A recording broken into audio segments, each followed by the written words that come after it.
ngoterereka zvangu chetana nadherera. Imimi kandi munoterera dherera, indopakura dherera imoterera dherera.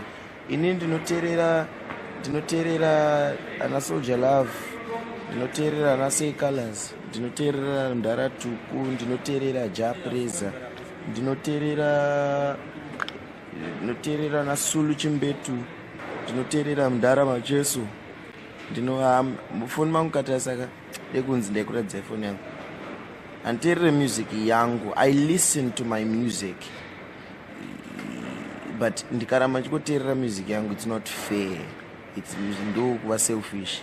Yangu inini ndinopa vanhu voterera. Ini ndotererawo vamwe so that I can learn from kuti no Mdara Macheso ini ndakakanganisawo pakati, Mdara Macheso akazocorrecta pakati.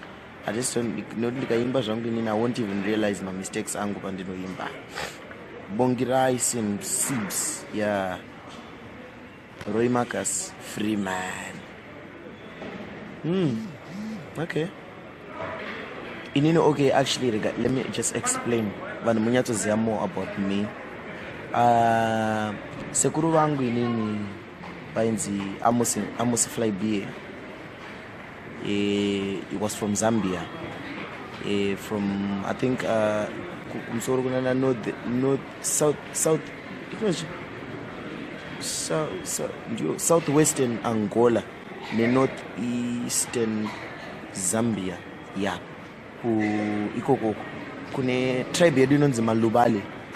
So what happened, sekuru vangu vakauya kunoku kuZimbabwe vachizotsvaga basa. Then vachibva varora gogo vangu vangu vari muZimbabwe. Then vachibva vaita mhuri ana baba vangu anani.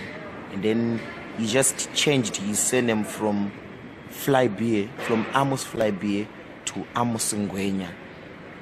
And then automatically takabva tachinja kuvachi automatically takabva tachinja kuva mama Ndebele, from being Malubale to being Mandebele. And then baba vangu inini vachibvozorora mama vangu Mushona. Then inini ndichibva ndaita andichazoti ndichaita half here, half Lubale, half Ndebele, half Shona.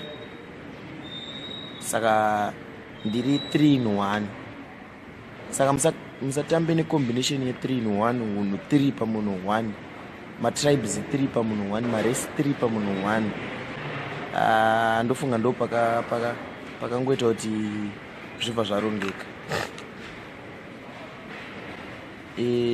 Anzi asimbuya ndichera. No, chera ndini ngireni. Chera is my wife. My wife Chido Manyange.